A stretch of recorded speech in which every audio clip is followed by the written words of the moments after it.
당뇨를 단순히 혈당이 높은 병 혹은 인슐린이 적거나 많아도 제대로 쓰이지 못하는 병이라는 정의로 끝내면 안 된다. 당뇨를 이해하려면 내 몸의 오장육부와 체질부터 살펴봐야 한다.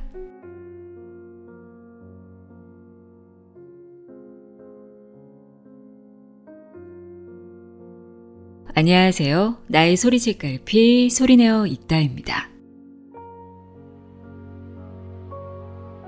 당뇨나 당뇨 전 단계로 진단받은 분들 중에 이런 분들 계실 거예요.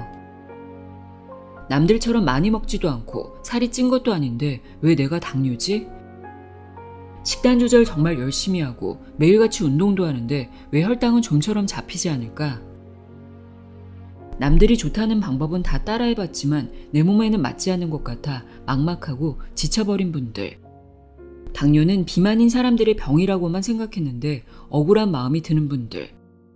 당뇨에 걸릴까봐 늘 신경 쓰이는 분들. 오늘은 바로 그런 분들을 위해 준비했습니다. 이혜민, 박은영, 송현정, 양은호 이렇게 4명의 한의사가 쓴 마른 당뇨 치료법은 따로 있다입니다. 이혜민 한의사는 당뇨, 이제 치료합시다 등의 책으로 몇 번 소개해드렸던 분이죠.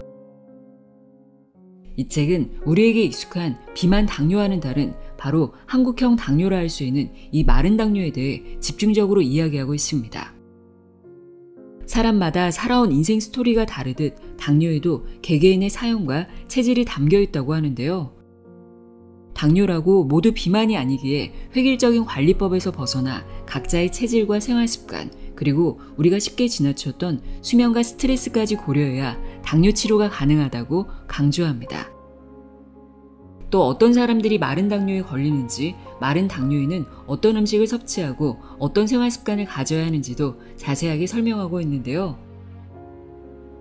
그럼 지금부터 당뇨에 대한 우리의 고정관념을 깨고 내 몸에 맞는 진짜 해답을 찾아줄 마른 당뇨 치료법은 따로 있다. 내용의 일부를 읽어드립니다. 귀 기울여 들어보세요. 세상의 모든 지혜를 읽어드리는 소리내어 읽다. 구독과 좋아요, 공유는 큰 힘이 됩니다.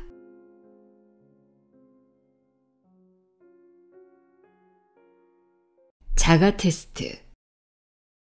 나도 마른 당뇨일까? 당뇨인은 모두 비만할까요? 아니요, 그렇지 않습니다. 우리나라 당뇨인의 약 절반 정도는 비만하지 않습니다. 비만하지 않은 당뇨인의 당뇨를 편의상 마른 당뇨라고 부르겠습니다. 마른 당뇨에 대해 질문을 던져봅니다. 이들은 왜 비만하지 않은데 당뇨가 왔을까요? 비만한 당뇨인과 똑같은 방법으로 음식, 운동 관리를 하면 될까요? 오히려 마른 당뇨인의 경우 음식, 운동 관리를 너무 열심히 하면 무리가 되지는 않을까요? 마른 당뇨의 경우 당뇨가 발생한 원인과 관리 방법, 그리고 치료 방법이 비만 당뇨와 전혀 다릅니다. 그렇게 평소 당뇨인 스스로 내가 마른 당뇨인지 비만 당뇨인지를 알고 그에 따라 관리 치료해야 합니다. 다음 18개 항목 중 자신에게 해당하는 내용에 체크해 보세요. 1. 당뇨로 진단받기 전부터 원래 마른 체형이었다. 2. 당뇨 진단 즈음에 급격히 살이 빠져 마른 체형이 됐다.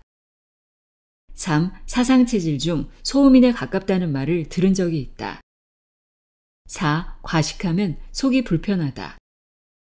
5. 또래 친구들에 비해 먹는 양이 적은 편이다.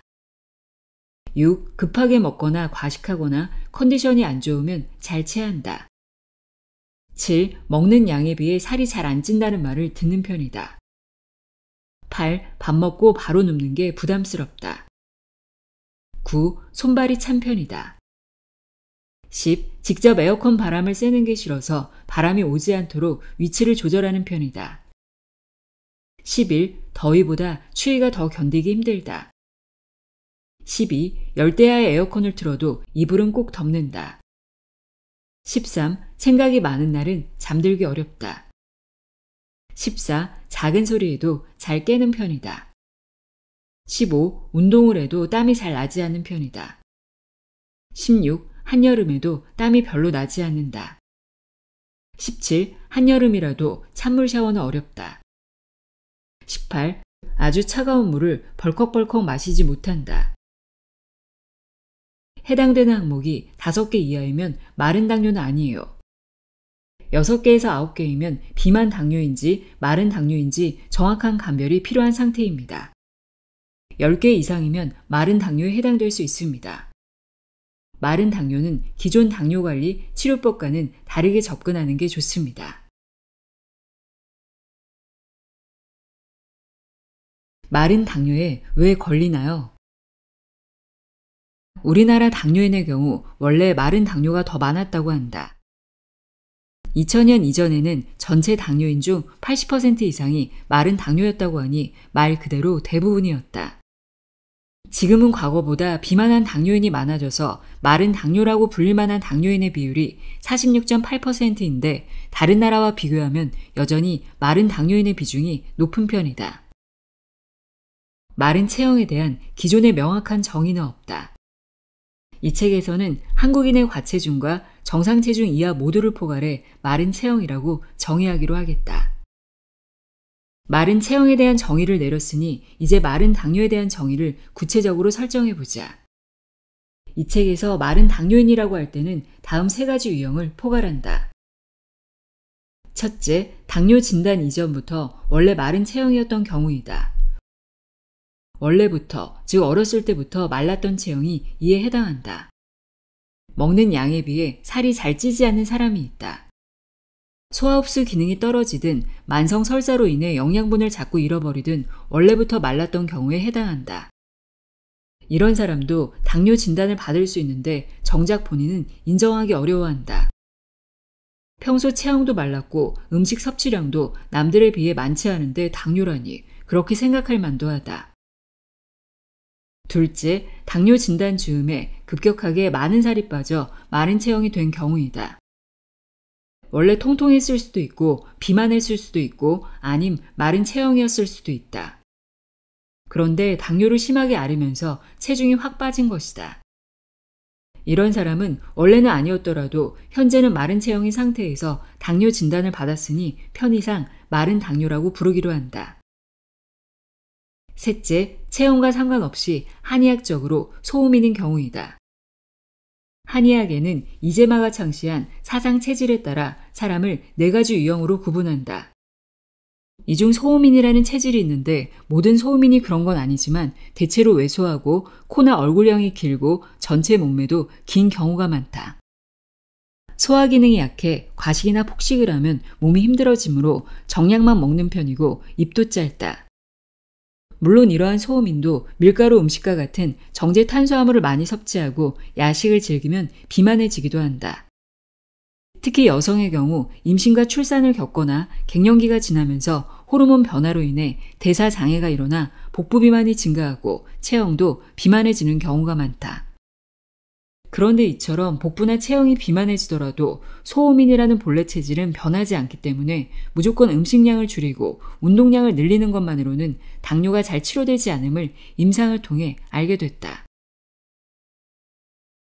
마른 당뇨는 도대체 왜 걸릴까? 마른 당뇨의 원인에 대해서는 여러 가지 의견이 있다. 1. 췌장 크기. 2018년에 국제저널인 당뇨병, 비만, 그리고 신진대사에 게재된 논문에 따르면 한국인은 서양인에 비해 식사량이 적고 비만도도 낮지만 상대적으로 체구가 작아서 인슐린을 분비하는 췌장의 크기도 더 작은 것을 확인했다. 한국인 췌장의 절대적인 크기가 작기 때문에 인슐린 분비 기능이 36.5% 더 떨어져 당뇨에도 잘 걸린다는 연구 결과였다. 국내의 당뇨인이 증가하는 원인에 대해 새로운 근거를 제시한 데 의의가 있는 내용으로 이에 따르면 체구가 작은 것, 마른 것이 당뇨의 한 원인이 됨을 알 수 있다. 2. 내장지방. 내장지방은 체내 장기 사이에 축적된 지방을 말한다. 보통은 BMI가 증가함에 따라 내장지방이 증가하지만 마른 당뇨인은 그렇지 않다. 팔다리는 가늘어 왜소해 보이지만 배만 볼록하게 나온 복부 비만의 경우 내장지방이 있을 수 있고 이러한 내장지방이 인슐린 저항성을 증가시키기에 당뇨가 발병할 수 있다. 3. 스트레스. 과도한 스트레스 자체가 당뇨를 유발한다. 노르웨이 과학기술대 신경과학연구팀은 약 4만 명을 대상으로 한 연구에서 불안증 혹은 우울증이 있는 사람이 10년 후 2형 당뇨가 생길 위험이 그렇지 않은 사람에 비해 더 높다고 밝혔으며, 영국의 중년 공무원 약 6천 명을 대상으로 한 연구에서도 사회심리적 스트레스가 약 15년 후 2형 당뇨 발병률을 높인 것으로 나타났다. 스트레스를 받을 때 음식을 찾는 사람도 있고 음주와 흡연을 반복하는 사람도 있다. 전자의 경우 주로 단 음식, 즉 혈당을 빠르게 높이는 정제 탄수화물을 먹는 경향이 있고, 후자의 경우 식사와 운동이 불규칙해지기 쉽다. 어느 쪽이든 모두 결국은 당뇨로 이어지게 된다. 본래 스트레스는 면역계와 내분비계 시스템에 지속적인 악영향을 줘 당뇨를 유발할 수 있다. 그런데 더 최악의 상황은 당뇨 역시 그 자체로 스트레스를 유발하고 악화시킨다는 점이다. 따라서 스트레스는 당뇨 악순환 고리의 시작이기 때문에 이를 어떻게 관리하고 해소하는지가 당뇨 치료의 관건이 된다. 4. 수면 부족. 수면이 줄어들면 인슐린 작용이 억제되고 인슐린 내성은 높아져 혈당 관리가 어렵다. 특히 코골이나 수면 무호흡증으로 수면의 질이 떨어진다면 스트레스 호르몬인 코르티솔 분비가 증가해 혈당이 높아진다. 실제로 수면의 질이 좋지 않은 날 공복혈당을 체크해보면 평소보다 공복혈당 수치가 더 높아진 것을 확인할 수 있다. 마른 당뇨가 발생하는 원인 중 본원에서 가장 주목하는 것은 바로 수면 부족과 스트레스다. 실제 임상에서 마른 당뇨인 중 수면과 스트레스 문제가 없는 경우를 찾기 힘들 정도다. 이에 마른 당뇨가 발생한 원인의 80% 이상을 수면과 스트레스 문제로 보고 있으며 실제 진료에서도 이를 강조한다. 마른 당뇨인 음식은 이렇게 섭취하세요. 마른 당뇨인이 탄수화물을 먹어도 될까? 대부분의 당뇨인은 끼니마다 잡곡밥을 먹고 있을 것이다. 쌀밥은 혈당을 높일까봐 못 먹고 대신 현미 등 여러 곡류를 넣은 잡곡밥을 먹는다. 언제부터 당뇨인은 잡곡밥, 특히 현미밥을 먹어야 한다는 강박관념이 생겼을까? 쌀밥은 무조건 나쁘고 현미밥은 무조건 좋을까? 현미는 백미에 비해 단백질, 섬유질, 비타민 B가 8% 정도 많으며 혈당을 완만히 높인다고 알려져 있다. 이것이 당뇨인을 현미밥에 집착하게 만들었다. 하지만 본원에서는 굳이 현미밥에 집착하지 말 것을 잡곡밥 위주로 먹되 때로는 쌀밥을 먹어도 됨을 설명한다. 2018년 농촌진흥청에서 발표한 내용에 따르면 쌀은 다당류이기에 소화 흡수가 서서히 진행돼 인슐린 분비가 안정적으로 유지된다고 한다. 또한 백미와 현미는 영양학적으로 큰 차이가 없기 때문에 백미를 무조건 기피할 필요가 없다는 말도 덧붙였다. 통계적으로 우리나라 당뇨인 중 최대 35%가 당뇨병성 위장장애를 겪고 있다. 따라서 위장장애가 있는 당뇨인이 현미밥만 고집한다면 오히려 소화불량과 복통을 일으켜서 몸이 망가질 수 있다.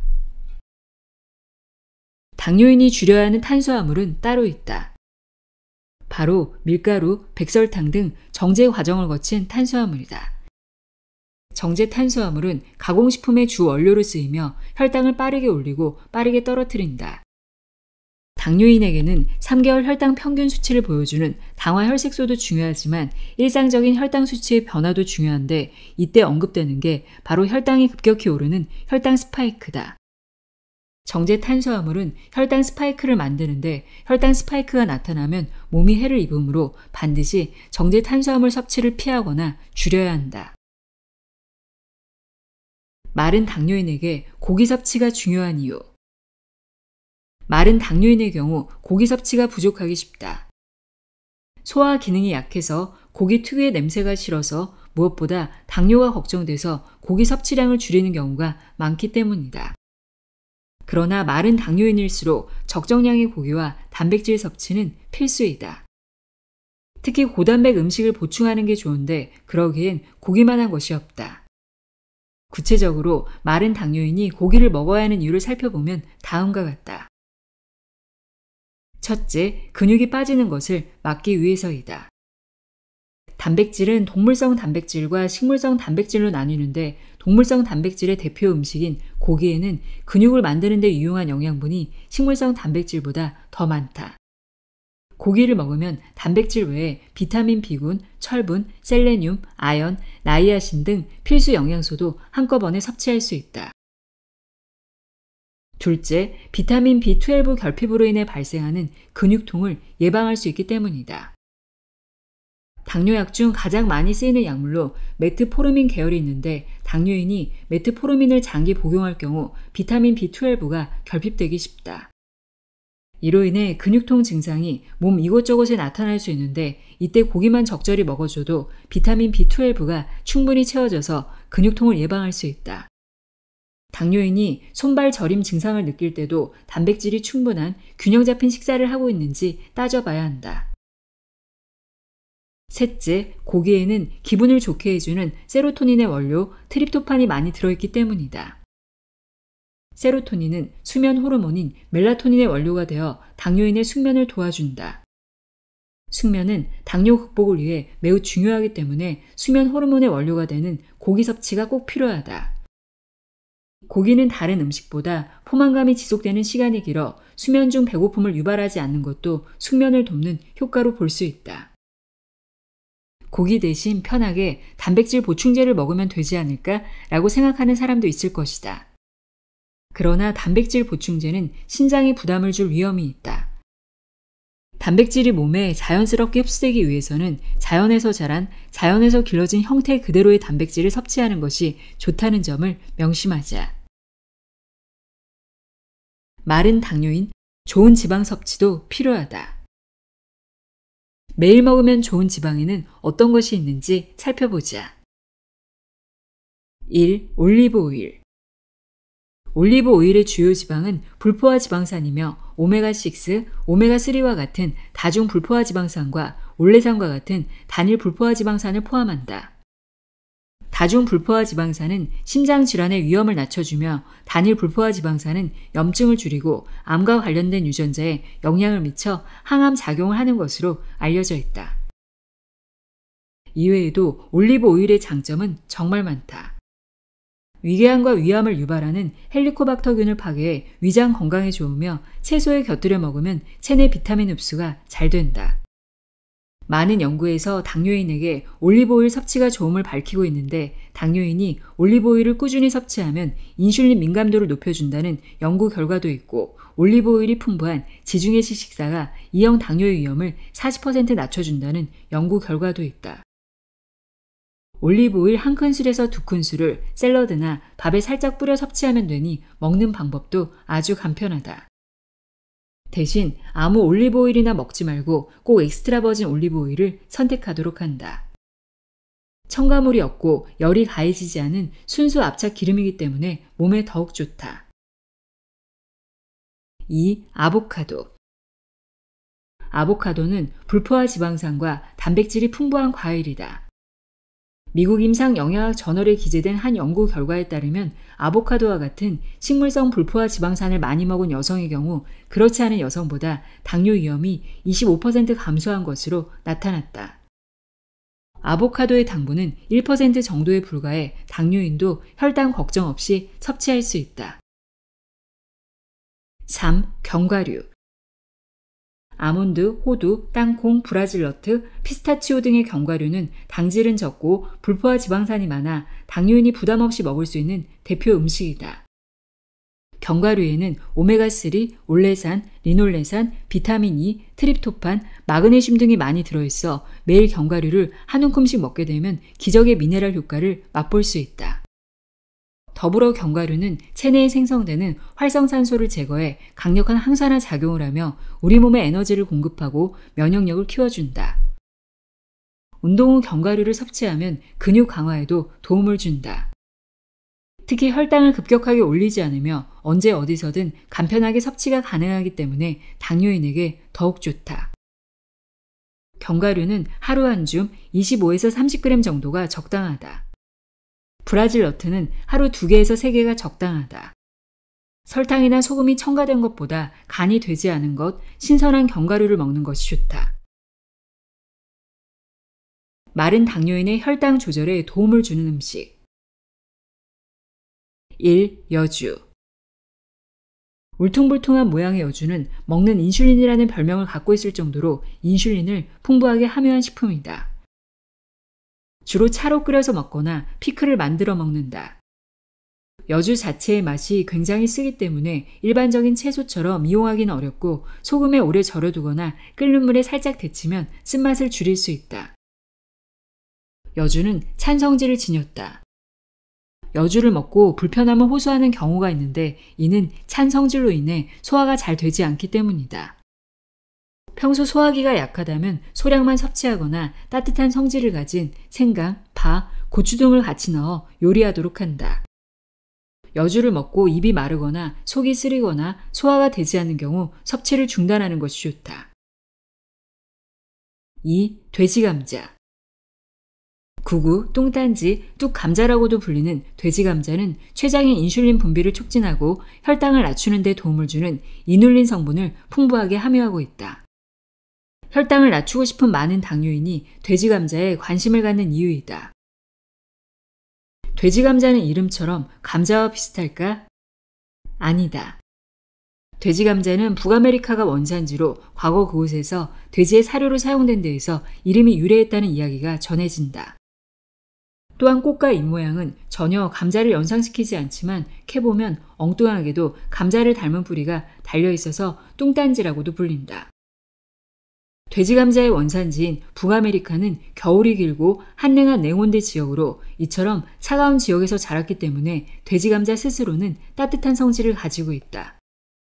몸이 찬 사람이 먹으면 몸을 따뜻하게 해 도움이 되지만 반대로 평소 열이 많고 더위를 많이 탄다면 조금씩 섭취하도록 한다. 돼지감자는 식감도 감자와 전혀 다르다. 감자 맛을 상상하고 먹었다가 실패한 경우도 많아 다음의 섭취법을 소개한다. 하나는 차로 끓여서 마시는 것으로 물 2리터에 말린 돼지감자 30g 정도를 넣어서 끓이면 된다. 또 하나는 깍두기를 담가 반찬으로 먹는 것으로 아삭아삭한 식감과 양념 맛으로 꾸준히 먹기 좋은 방법이다. 3. 마늘. 항산화 항염증 효과와 면역력 증진에 뛰어난 식품으로 알려져 있는 마늘은 혈당 조절에도 도움을 준다. 마늘을 섭취한 실험군과 섭취하지 않은 대조군을 비교했을 때 마늘을 섭취한 그룹의 혈당이 더 크게 감소했다는 실험 결과도 있다. 그렇다면 마늘은 얼마나 먹어야 할까? 하루 한 쪽 정도를 권한다. 한식 위주의 식사를 할 경우 요리에 사용하는 마늘 양만으로도 충분할 수 있다. 더 섭취하고 싶다면 한 쪽 정도를 얇게 저면서 생으로 먹거나 가루, 환 등으로 대체해 먹어도 된다. 4. 녹차. 녹차는 특히 항산화 물질이 풍부해 당뇨나 고혈압 같은 혈관성 질환에 좋다. 녹차의 첫맛은 쓰고 텁텁하지만 구수한 감칠맛이 뒤따른다. 쓰고 텁텁한 맛은 녹차의 대표 성분인 카테킨 때문이다.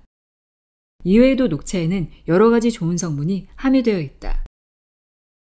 플라바놀은 일산화 질소의 생성을 촉진해 혈관을 팽창시키고 혈류의 순환을 돕는다. 또한 항산화 작용이 활발해 혈관 노화를 방지한다. 폴리페놀인 에피갈로카테킨은 탁월한 항염증 효과가 있어 우리 몸속 만성염증을 유발하는 당뇨 치료에 큰 도움을 준다. 녹차에 함유된 카페인과 테아닌은 정신 건강에 매우 유익하다. 인체 각성 작용을 해주는 카페인과 중추신경을 이완시키고 스트레스를 풀어주는 테아닌이 적절한 조화를 이루기 때문이다. 카페인의 일일 적정 섭취량은 400mg인데 녹차 한 잔에서 우러나는 카페인 양은 약 50mg에 불과하므로 신경이 예민하거나 수면 장애가 있는 사람이라면 카페인 함량이 높은 커피보다 녹차를 마시는 것이 좋다. 녹차는 알칼리성을 띠기 때문에 당뇨인의 갈증 해소에도 좋다. 동의보감에 따르면 녹차는 찬 성질이 있어 답답함을 없애고 열을 내려주며 갈증을 없애고 소화를 돕고 눈과 머리를 맑게 해준다고 한다. 정제 과정을 여러 번 거칠수록 카페인과 타닌 성분이 많이 줄어들어 차 맛이 훨씬 부드럽고 구수하지만 유효 성분은 감소하게 된다. 빠른 두뇌 회전과 활동이 필요할 때는 말차처럼 다소 진한 차를, 반대로 느긋하게 쉴 때는 우롱차나 홍차와 같이 구수한 차를 선택하는 것이 좋다. 성질이 차가운 녹차는 배가 차거나 소화기가 약하고 식욕이 적은 사람에게도 맞지 않는다. 또 평소 수면 장애가 있다면 녹차는 되도록 삼가고 마시더라도 늦은 시간은 피하도록 한다. 5. 식초. 2014년 영국 옥스퍼드 대학교에서 발간하는 뉴트리션 리뷰에는 식초가 당뇨병 치료에 어떻게 도움을 주는지 그 근거를 제시하는 논문이 실렸다. 식초의 혈당 조절에 관련된 기존 논문들을 종합한 이 논문에 따르면 고탄수화물을 먹기 전에 식초를 마시는 경우와 고탄수화물을 먹고 나서 식초를 마시는 경우 인슐린 민감성을 비교했더니 각각 34%, 19% 향상을 보였다. 고탄수화물 식사에 식초를 첨가했을 때는 유의미한 항혈당 작용이 있었지만 저탄수화물 식사나 섬유질이 많은 식사의 경우 식초로 인한 항혈당 작용이 미미했다. 이로 미루어 식초가 탄수화물의 흡수를 지연시키는데 도움이 된다고 논문은 말한다. 2형 당뇨가 잘 조절되고 있는 27명의 피험자를 대상으로 각각 1400mg, 15mg이 들어있는 실험약으로 하루 2회 12주간 소규모로 진행한 실험에서도 1400mg을 복용한 그룹에서 당화 혈색소가 0.16% 감소한 것으로 나타났다. 또한 1형 당뇨가 있는 환자에게 탄수화물 식사 5분 전에 식초 30ml를 복용하도록 했더니 위약에 비해 식후 혈당이 20%나 낮아졌다. 이는 식초를 매일 꾸준히 복용하면 혈당 조절뿐만 아니라 인슐린 저항성도 개선시킬 수 있음을 의미한다. 그렇다면 어떤 식초를 언제 어떻게 먹어야 좋을까? 식초를 복용할 때는 하루 물 1컵 240ml에 15에서 30ml 정도의 사과식초를 희석해서 공복에 마시기를 추천한다. 이때 역류로 인한 식도의 자극을 방지하기 위해 식초를 마신 후 약 30분 동안은 눕지 않도록 한다. 6. 사과. 당뇨인은 혈당이 오를까봐 과일을 잘 먹지 못한다. 과일에 함유된 당을 무시할 수 없기 때문이다. 농촌진흥청에 따르면 사과 칼로리는 100g당 57kcal로 다른 과일에 비해 높은 편에 속하지만 수분이 85% 이상, GI 지수는 38로 낮은 편이다. 쉽게 말해 수분이 대부분이라 다른 과일에 비해 혈당을 덜 올린다고 볼 수 있다. 사과는 오히려 공복 혈당을 낮추는 데 도움이 된다고 한다. 사과 속 섬유질의 25% 이상을 차지하는 펙틴 성분은 수용성 섬유질로 당분이 좀 더 천천히 혈관 속으로 들어가게 도와 결과적으로 공복 혈당을 감소시키기 때문이다. 마른 당뇨인이 꼭 기억해야 할 수면의 대원칙. 마른 당뇨인에게 반드시 당부하는 수면의 대원칙 2가지가 있다. 첫째, 밤 11시 전에 잠들어야 한다. 이를 위해서는 늦어도 10시 30분 전에는 잠자리에 들도록 한다. 수면 전문가나 수면 관련 책에서는 잠이 오지 않으면 침실 밖으로 나가고 잠이 오면 다시 침실로 들어와 잠을 청하라고 말하는데 필자는 이에 동의하지 않는다. 잠이 오지 않으면 그저 누워서라도 있는 게 좋다고 생각한다. 비록 잠들지 못하더라도 눈을 감고 몸을 뉘어주면 뇌가 휴식을 취하게 된다. 그러니 10시 30분에 눕는 습관을 만드는 게 더 중요하다. 더불어 잠이 오지 않더라도 누워서 눈이라도 감고 있어야 한다. 시각을 통해 우리 몸에 가장 많은 정보가 들어오기 때문에 눈을 감으면 뇌를 그만큼 쉬어줄 수 있다. 더 좋은 건 눈을 감은 채 명상을 하는 것이다. 명상을 할 때의 뇌파와 잠을 잘 때의 뇌파는 유사하다고 한다. 잠이 오지 않더라도 명상에 집중하면 잠을 잔 것과 같은 효과를 볼 수 있다. 둘째, 7시간 이상 수면을 취해야 한다. 한 수면 관련 연구에 따르면 5시간 미만으로 잠을 잔 그룹은 당뇨 발병 위험이 높았고 7시간 이상 잠을 잔 그룹은 당뇨 발병 위험이 낮았다. 꼭 기억할 것은 7시간 이상 수면을 취해야 하고 수면의 질이 높을수록 당뇨 극복에 도움이 된다는 사실이다. 그런데 도저히 7시간 이상 잘 수 없고 그것도 4, 5시간만 자면 깨버리는 사람은 어떻게 해야 할까? 결론부터 말하면 꼭 7시간을 채우지 않아도 된다. 10시 30분에 누웠다면 가장 질 좋은 황금 수면 시간에 잠을 잔 것이므로 4, 5시간만 자고 일어나도 괜찮다. 7시간 이상 수면이면 더 좋겠지만 밤 11시부터 새벽 2시까지 잠들어 있는 것이 더욱 중요하기 때문이다. 이때는 수면을 돕는 멜라토닌 호르몬이 집중적으로 분비되는 시간대이다. 정리하면 밤 10시 30분 전에 눕고 7시간 이상 자는 수면 습관으로 건강을 되찾을 수 있다. 마른 당뇨인에게는 음식과 운동 관리보다 수면이 더욱 중요하다. 음식과 운동 관리만으로 호전되지 않던 마른 당뇨가 좋은 수면을 통해 극복되는 것을 무수히 보았다. 이를 위해 다양한 도움을 줄 수 있는 전문가를 찾아가는 것도 권한다.